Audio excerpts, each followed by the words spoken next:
We have him. We've stopped him from his global travels and we've got him in the studio. It's Markus Westerberg. And for those folks listening on audio only, this is available on YouTube. So you're going to get to see one of the coolest inventions, in my opinion, in golf in the history of ever, the DeWiz. But before we go there, Markus, hello, how are you? Thanks for joining us. Thank you, Mark. I am really good. I'm happy to be on the podcast again. And even though we're far apart, it feels like we're close. Well, you and I were just a few short months ago, I think, we got together. You introduced me to this incredible apparatus. We spent some time together, played some golf. I've worked on my game since then, and things are now trending in the right direction, thanks to the DeWiz. But for the folks who missed the first podcast, please briefly put yourself into context for people. Tell us about you. So I'm a Swedish golf instructor, 47 years old. My career started like most golf instructors with dreams of playing on the big tours. And I played for 15 years around the world. Didn't play any of the biggest championships, but I got a lot of knowledge and had some great time. After my playing career, I got into coaching. At the same time, I went to university. So I studied a bit later than most do. I studied psychology with a focus on motor learning and performance. At the same time, I've been coaching full time, and the last 5 years behind the scenes, we've been developing the Wedge. And so I'm still 1 foot in coaching and 2 feet in the Wedge project. He says he's 1 foot in coaching, folks. I've been with him. He is checking on scores from his clients all of the time. He's sending swing analyses all of the time. Let's talk about this DeWiz, because the last time you were on, you sort of teased us on it a little bit. All of a sudden, I switch on social media. I see here's this thing that looks like an iWatch that Lydia Ko, Henrik Stenson, Annika Sorenstam are all endorsing. I'm like, Markus, hello, let me know. And so you reached out. I have one, thankfully. Tell us some about it. Tell us the origin, how it came about. Yeah, so the Wedge came about because, as we all know, it's very hard to change a golf swing. And me and my co-founder, we wanted to do something about that. So we were thinking, how can we help people improve faster? Because as we all know, growing the game of golf isn't that easy. It's easy to get people into the game, but keeping them in the game is harder, because I saw some research that you need to get your handicap below 25, and then you have real fun on the golf course. So how can we help that? And that's how the Wedge came about. There it is. All right, folks, it's black. It's very slick looking. If you wear it, people wouldn't know. When I've had mine on practicing, because I'm practicing some more now because it's fall, and there's no announcing going on. It's just like another thing. And all of a sudden, this little voice, this little peep pops up, and it gives you a whole bunch of data about your hand path. And this is the thing. And this is where I was intrigued. We sat at my kitchen table. We just talked, before we went and tested.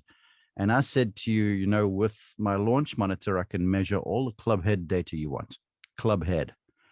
But the hand path thing is entirely another, because I can finagle and maneuver this club all I like by misapplying the wrists or applying the wrists correctly. Whereas this thing tracks the arm, the lead arm, how it's traveling, where it is in space, et cetera, et cetera. So share with us the data points it gives before we dive into it, please. Yeah. Like you said, you can wear it on your lead arm, which is most common, but you can also wear it on your trail. So you get different data there. But some of the data points, well, the first data point I want to talk about, which is kind of unique, is that we measure the hand path distance in centimeters or inches. So before, we always looked like a feel of how long the backswing is. Now you get an exact number in centimeter or inches, what your length of backswing is. And you can work with that in various ways. One way is just what I've seen, and that is just phenomenal. I have not seen anyone who has increased their length of backswing who has not hit the ball farther. I was about to say, because a lot of folks, you'll hear as an instructor, oh, my backswing's too long. And everyone thinks this is the scourge of golfing humanity, whereas your data from the DeWiz is proving otherwise. Yeah, definitely. I'm not going to say there's no one that can hit the ball farther with a shorter swing relative to themselves, but it seems quite powerful to make your backswing longer and you hit the ball farther. Mm-hmm. All right, so there's backswing length, there's backswing width. The speed one is a mind number to me. You can show changes in plane, which for me, here's the, okay, again, and if you're listening on audio, awesome, go and check this out on YouTube.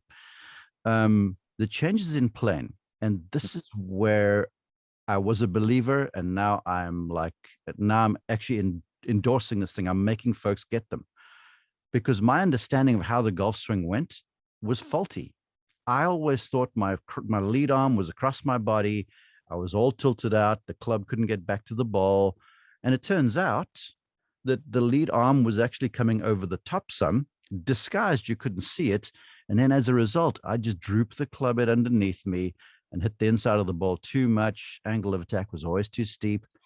And this thing has now shown me like where I need to feel in terms of that, okay, over the top sensation. I wasn't drastic like the slicer, but it was enough to cause some problem.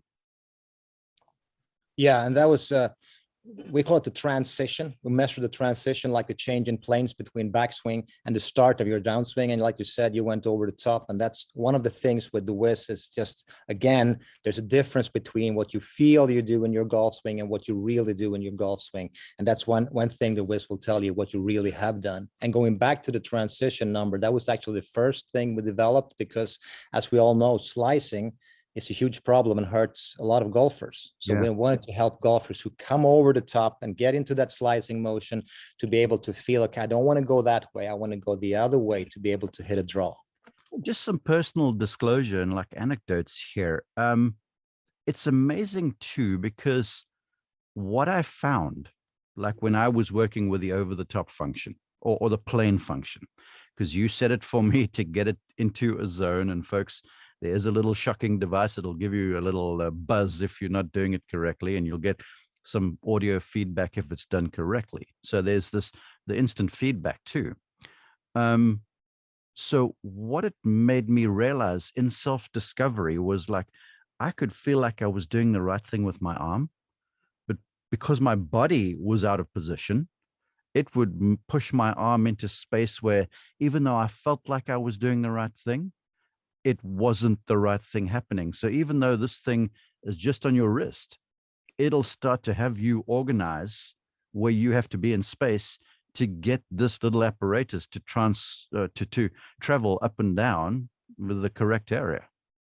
Yeah, and like you said, the hand path is one thing, but what we have seen that correcting the hand path helps correcting a lot of other stuff. Like again, going back to the slicing, the guy coming over the top, pushing hard with his hands and arms. And when he gets into a better transition, going shallower in transition, he actually starts engaging his lower body in a better way. Yes, and then folks, it can measure speed too, and an important function. In fact, I've just seen Markus doing it. He's researching all of the time. Is it shows where there's a graph for how the hand speed accelerates. And a lot of folks misunderstand where that acceleration point is. They think it's actually at contact. But for the real power guys, you've been around Bryson, DeChambeau that is, the hands reach their maximum speed prior to contact. Then they slow down a little bit as that slings the club head through the contact zone. Yeah, just looking at the speed of the hand. So the efficient acceleration does not come directly from the top. It comes a little bit later, and it reaches peak about, 3/4 down, 2/3 down in the downswing. And then the hands decelerate because it's the release. When you got a good lag angle, like talking about Bryson, you need to decelerate those hands to get the power from the hands out into the club face, into the club head to hit the ball. All right, let's talk about swing width a little bit, then you'll demonstrate everything. Width to me has always been a good thing. You know, every great striker, in my opinion, has had a wide, not just club head arc, but hand path as well. And I think of a Harris English, I think of a Greg Norman, for argument's sakes. All these guys create huge arcs, and DeWiz allows us to measure that as well. Yeah, we measure and give you a number of your widest point in your backswing. And I'm going to show you soon in the avatar view, you can also take a good look at the downswing. And talking about great ball strikers, we forgot to mention one of the guys on our team is Vijay Singh. And I was with him at TPC, and they were looking a lot at comparing his backswing width to his downswing width. because Okay. he want to keep that downswing width to give himself space and time to control the ball. And I can tell you, he's 58, but he hits the ball pretty darn good. All right, I think I've covered it all. We'll go through all of them. Okay, it's time. Let's get her set up a little bit. It's very easy to do, folks. While Markus is doing his thing, I will tell the audio folks what's up. It's you just connect it via Bluetooth to your telephone. You put the device on your wrist. It calibrates for what feels like about 15 seconds.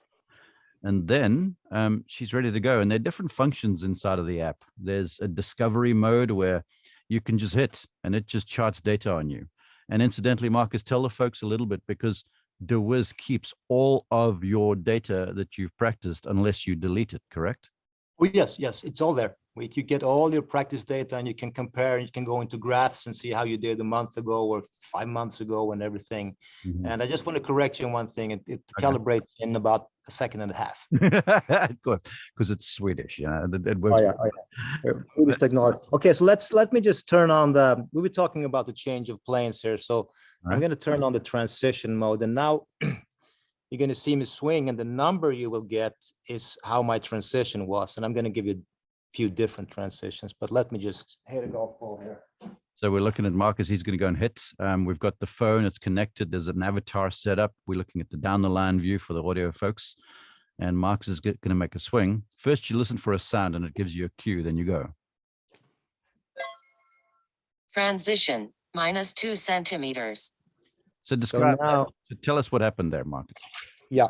So you got the number there, transition -2 centimeters, which means that very early in my downswing, I was slightly lower where I was in my backswing. So how early? That's very early in the downswing. That's about 20 centimeters in the downswing. That's, what's that, 8 inches in the downswing. So just at the start, in transition, that's why we give you that number to see, are you pushing it over the top? Are you coming down like Henrik on plane? Or are you falling a little bit under like myself? I was 2 centimeters below there. But let me, let me give you a swing of the classic slicer going over the top, and you will see the avatar lines, and you'll hear the numbers are quite different. Just so the audio folks know those avatar lines, it's blue going back and green coming down, and Markus has the green tracking just marginally underneath the blue.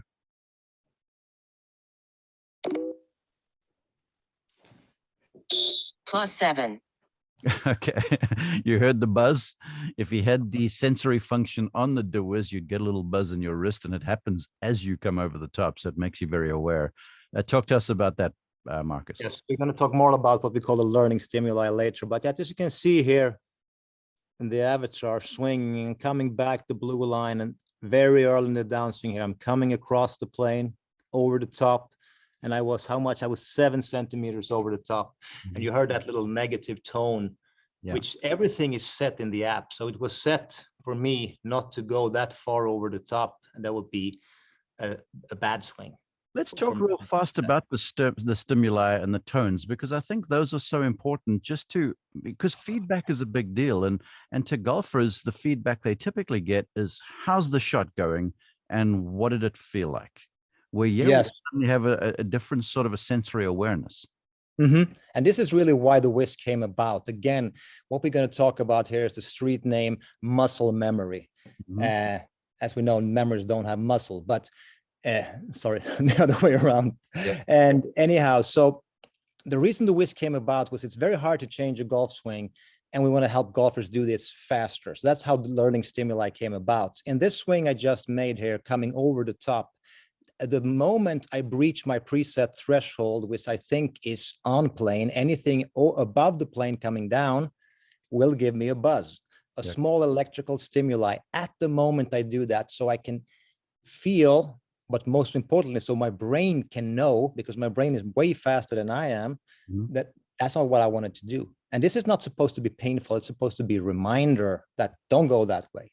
That's how it feels when you go that way. Go the other way. And you hooked up, correct me if I'm wrong, with a noted neuroscientist, I think it was, or whatever the case might be. And he had written a paper or a thesis or whatever on this very thing. And lo and behold, you guys get together. Now he's involved with DeWiz, correct? Exactly. And we were just so lucky. So we wanted to see what we we checked out what the best golfers in the world thought about the Wiz, and the answer was pretty clear. So we wanted to know, what does the medical community think about this? So we called up the most famous Swedish neuroscientist, and he said, well, I've been working on this for 15 years from a neurological perspective. And he's like, there's nothing in his lab that could do it this fast, and to be able to administer the feedback exactly when you make a mistake in your golf swing. And again, a mistake is what you choose is a mistake. If I am a slicer, I don't want to ever go over the top. But if you're Henrik Stenson, you don't want to fall down too much, because that's where you don't want to be. He wants to be more on top of the ball and more on the plane. So you choose whatever you want the Wiz to help you with, and the Wiz will do that. Yeah, it's called practice and learn, and you can set whatever features you want to emphasize really as you go ahead and practice. Okay, you've shown us underneath a bit, you've shown us over the top a little bit. Show us some of the other features there, what this thing does. Yes, let's go into another of my favorite features called the length of backswing. He's working on this all the time, folks. Markus is trying to get his backswing a little longer. I know this. I watched it. So yeah, I'm just amazed at how much it helps me. I call it free power, because Okay. I was on 40 centimeters going back, and now I can do a 6-iron 160 centimeters going back, about 95, 96 miles per hour without and straining myself. I'm really happy about that. All right, now we're going to get the length of backswing feedback is what you're going to hear. And I could even turn the avatar to face you, so that's more interesting. That avatar, folks, you can look at from above. You can look at from the down the line view. You can look from underneath. It toggles. You can move it however you want. And to that length of backswing thing, you can change all of the units from imperial to metric. So obviously, Markus being European works metric. For the folks in the United States, you can use inches. You just make a slight adjustment.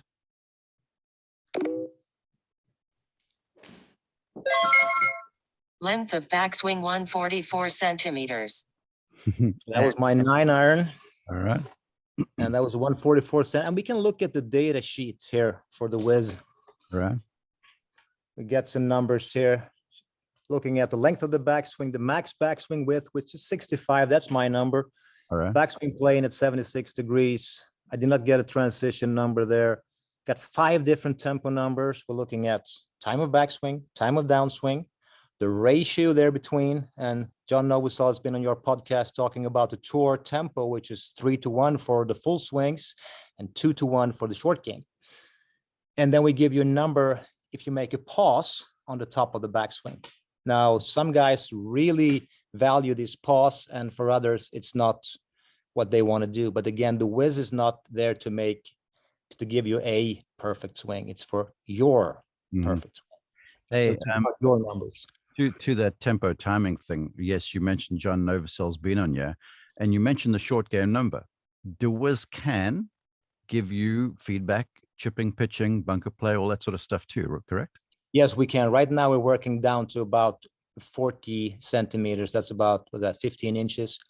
That's the length of backswing we're working with now, but we are developing all the short game features. We'll talk about the wedge. It's got a little wedge contest that you can do too. We'll talk about that in a while. I want to get, because you've spent time and you've put this thing on a number of players, and you mentioned Henrik Stenson, and folks are like, okay, this guy's a machine when he hits it, and he is. I mean, I can confirm. Share some numbers for folks who might have the DeWiz or are going to get one, and now they're measuring and they're like, okay, I want to swing it like Bryson. Not that I could, but share some numbers in terms of length of backswing, max hand speed, width, all that sort of stuff, please. Yes, some very interesting numbers. Let's go back to Vijay. He talked to him recently. He said, I'm working on my length of backswing in practice to get it to 70 inches. But that's a bit long because he doesn't want to get short. He wants to get longer and give himself more time, and of course that extra free power. We all don't say no to power. So he's working at getting to 70 plus in practice, and he says I compete at around 67 inch of backswing. And Vijay's tempo. Sorry, I want to camp there for a little while because I think you can help the folks. Golf swings and such naturally shorten up and quicken up because of pressure. And I'm glad you shared that insight there from Vijay, because the pressure accelerates us And it's our job to try and still make sure that we take the time we need, even though it's likely feeling slow when the heat is on, right? Yeah, absolutely. That's what happens. Vijay knows it, and he's also taking DeWiz on the golf course to see what happens on the golf course as opposed to on the driving range. And yeah, that's normal, and that's also why he wants to make it extra long in practice, because he knows it's going to be shorter under pressure. I tell you what, that taking on the golf course thing, I'm glad you mentioned that, because folks, when Markus and I played 9 holes together, he had his phone in the cart, and he got out over the golf ball, hit, and every swing he made was tracked. And then afterwards, we just sat there, over a drink, and just caught up and looked through some numbers. And it was cool to have the whole thing met. And then you can look to say, okay, I hit that shot well. Where was I? You had the thing set in discovery mode at that stage, I guess, right? Probably. I could have it in any mode, but you get your numbers. Okay, cool. So you say Vijay in the length of backswing. How about his width? Can you recall those numbers off the top of your head? Yeah, he's very, very wide. He's a tall guy, long arms, but he's really wide. In inches, I think he's a good 35 plus width. I'm not sure how many centimeters, but he's wide. And what he discovered one practice session was that how his width really helped his turn in the backswing. So he was trying to get wider, looking at that width number, and he felt how he couldn't cheat with his arms just trying to go long, but he went wide and long to get the torso turning in the backswing. Understood. How about hand speed? What does he get up to? I think it's around that 21.5, 22 max hand speed number. The hand speed number is one part of the club head speed, but it's not total. We're coming out with some cool stuff soon. I can't tell you all about it, but looking at yeah. So let's look at some more numbers. Let's take a look at Annika. So Annika told me that I wish I had my numbers from when I was good, and I said, well, it wasn't too long ago you won the U.S. Women's Seniors by Age Chat, so I think you're all right. Mm-hmm. And her tempo her tempo ratio is always below 3-1. She's never about 3-1. Really? Very interesting. Yes. She so in relation, she would be faster in her backswing than in her downswing if you compare to the 3-1 ratio. So that was quite interesting. And she also saw how increasing the length of backswing really got her more ball speed. That was interesting. You remember her length of backswing off the top of your head? Yes, the 7-iron was 106 centimeters. We need to translate that to 2 inches. And as soon as you increased it to 115, I think she gained 1 club length. I mean, her 7-iron was as good as her 6-iron before. It was telling me increasing it by about 7 centimeters, 8 centimeters. Oh, that was, yeah, exactly. That gained her a club in terms of power. Crazy. Yeah. I think if her swing is quite wide and quite simple, I'm keen to hear what the width and the speed numbers would be. I don't remember Annika's width, but her swing is very efficient. Yeah, and I think one key to her tempo is her accuracy, because there is a theory out there is that you don't want to accelerate through the ball. You want to accelerate, like you said, before the ball and just let everything go. Mm-hmm. Instead of manipulating that club face. So I think she might be the perfect example of this. As again, I don't know everything in detail about this. We just look at the numbers and they're interesting because she's phenomenally straight ball strike. Right. Let's talk about him. Everyone wants to know. You've measured him, Bryson DeChambeau. Folks, There's a bigger change in playing than you think. I mean, he drops the hand path significantly underneath where the club went back. And it's not, I wouldn't say, everyone's talking about shallow. It's not like the shaft is that shallow, but the hand path is shallow to where it went back, and it's massively wide and long, right? Hand path is a lot shallower. I can try to find one of his data here. But what's striking about Bryson are 2 things. I was with him when he did a practice speed session, one of his famous sessions in Dallas, where he broke the 148 miles per hour club head and 215 ball speed. Mm-hmm. It was tremendous. So his length of backswing is over 2 meters. That's over 80 inches. It's the longest backswing we've measured. And what's interesting is that one of our tempo measurements that we didn't talk about is what I call the real tempo measurement, which is how long time does it take from when you start to swing to when you hit the ball. So imagine I'm 1 second. I'm fairly normal for a decent player. I'm 1 second from start to impact. Now Bryson hits, and I'm 150 centimeter length of backswing. Now Bryson is 2 meters plus, and he's back at the ball in 0.77 seconds. Superhuman, man. Dang it. It's so fast. I've been trying to get to, my shoulder joints would rip out. I can't do it. It's just so impressive to see. It is crazy. Well, he was doing, I actually was asked to comment on it the other day. He had some social media video out. He was in the Bahamas or somewhere, and he just had a club and was swinging the thing back and forth without stopping from one side to the other. And I oftentimes do that with clients just to sort of get them swinging a little bit because there's no stopping and starting. But man, he had that thing whistling through the air, both back and down. And that hits the John Novosel thing too, you know, to try and get that ratio still figured out. Yes, absolutely. Bryson, to the hand speed, I mean, it's nuts. I think you sent me a video where you said Vijay had gotten up to about 21. Bryson had his hand speed at about 25 point something, you know, a little bit. Actually, Bryson has his acceleration is extremely accurate, but his hand speed, that's what's interesting about hand speed. Bryson's maximum hand speed is the same as mine, but his club head speed is what, 30? No. Yeah, 30 miles an hour faster. So what is that hand speed that he had then? It's just below 22. Oh, really? Okay. Yeah, max hand speed. I need to put on my glasses when I look at your data when you send it to me. Okay, Docs. The wedge combine. We've talked basically about everything DeWiz gives you.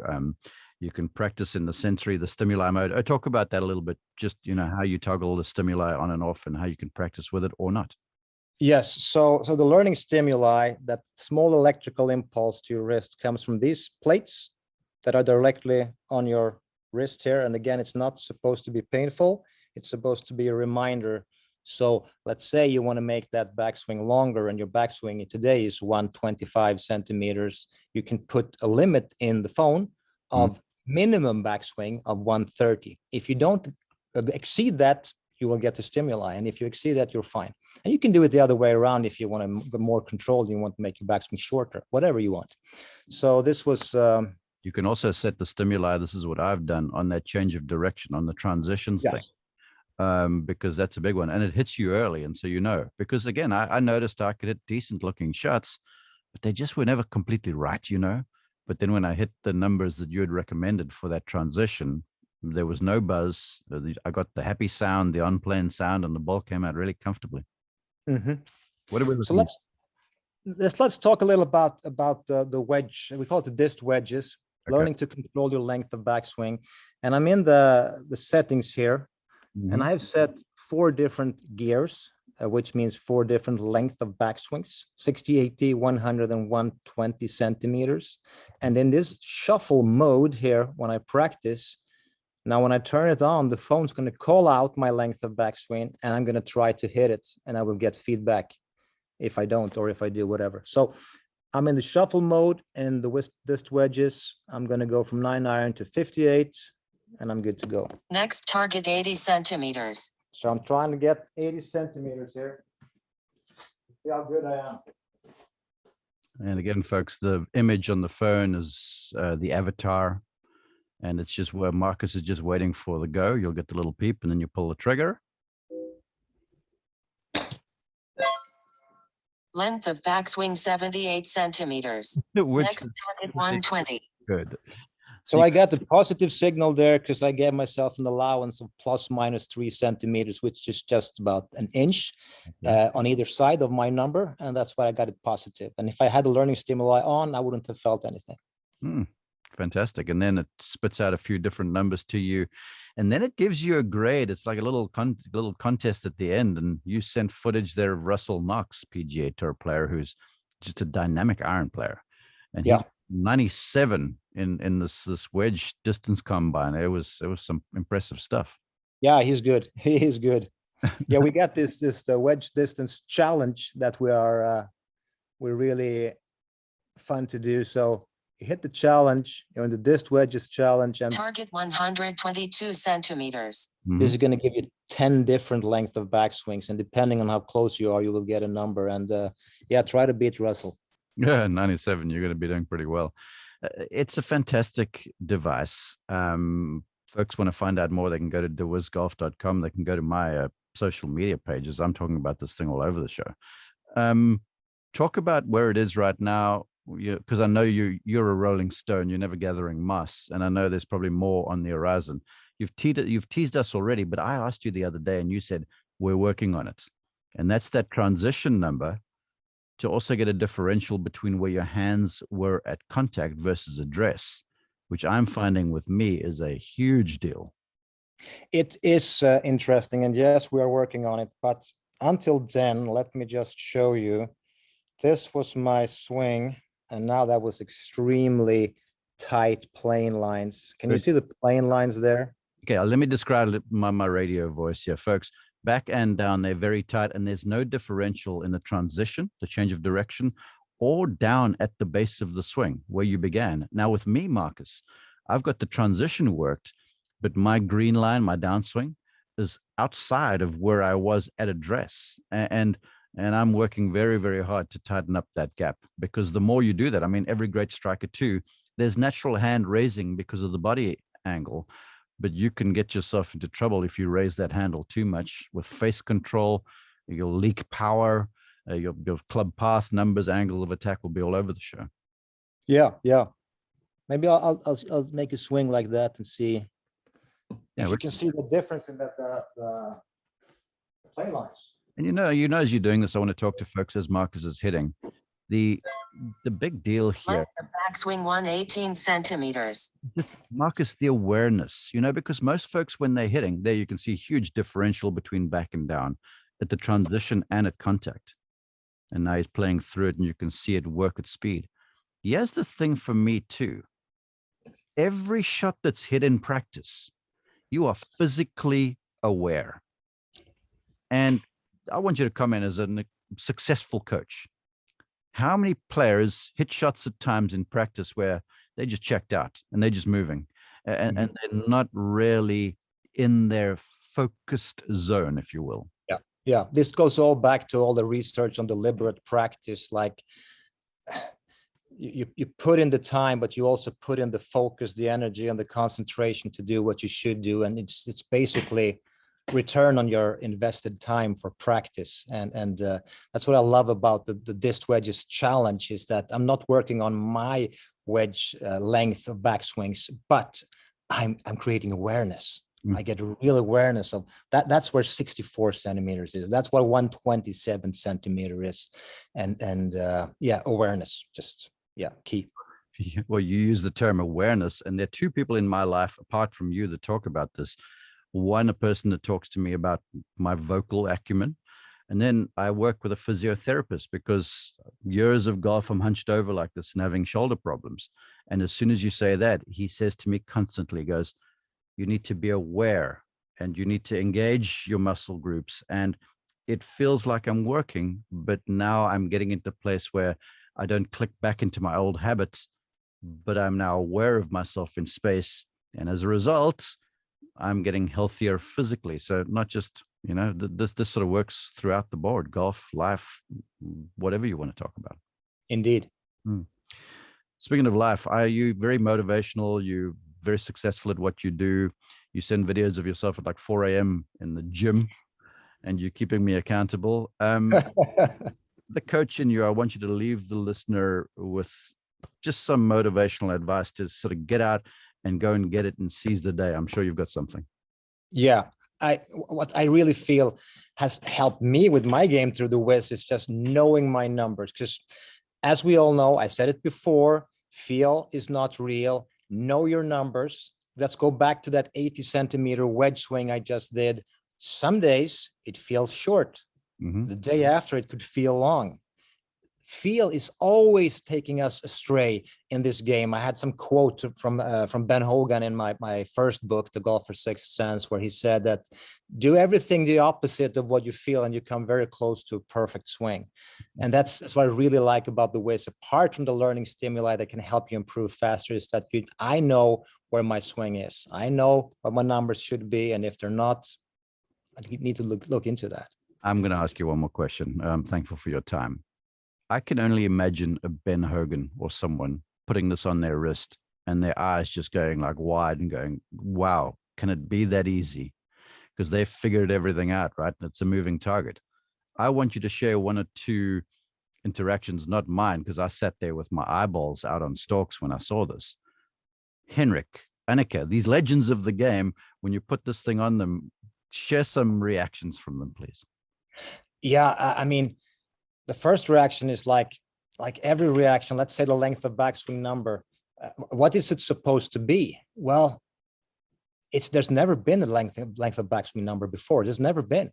So very quickly, Annika realizes, well, my 7-iron need to be 110 plus, and just this discovery that they all see, like, okay, this is what I'm doing. And these great players, they know their swings from the inside, from the feel away, so they can connect this feel to, okay, I'm dropping minus in transition. I'm dropping while playing too much. I need to come more top of the ball and connect that feel to that number, which is, I think that's the most eye-opening for these legends of the game. Here's what I see.